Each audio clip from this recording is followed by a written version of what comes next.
तामिळनाडूच्या सत्ता स्थापनेचा तिढा अखेर सुटलेला आहे। कारण की तामिळनाडूमध्ये थलपती विजय आज मुख्यमंत्री पदाची शपथ घेणार आहेत। आज सकाळी 10 वाजता थलपती शपथ घेणार आहेत। शपथविधीसाठी राहुल गांधी, विरोधी पक्षनेते राहुल गांधी सुद्धा उपस्थित असतील। काही वेळापूर्वीच त्यांचं आगमन झालेलं आहे आणि बहुमतासाठी लागणारा जो 118 आमदारांचा आकडा होता त्याची जुळवाजुळव झालेली आहे आणि त्यानंतर विजय थलपती आज मुख्यमंत्री पदाची शपथ घेणार आहेत।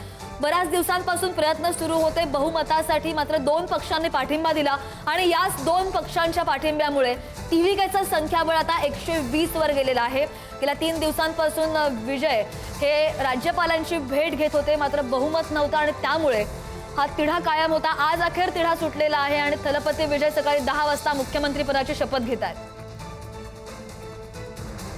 तर विरोधी पक्षनेते राहुल गांधी सुद्धा तामिळनाडूमध्ये दाखल झालेले आहेत। थलपती विजय तामिळनाडूचे 9वे मुख्यमंत्री होणार आहेत।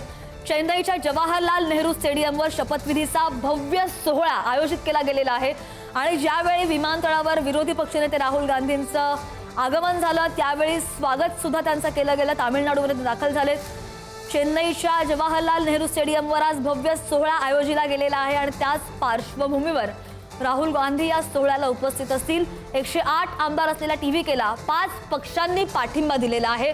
या भव्य सोहळ्याकडे आपलं लक्ष असेल।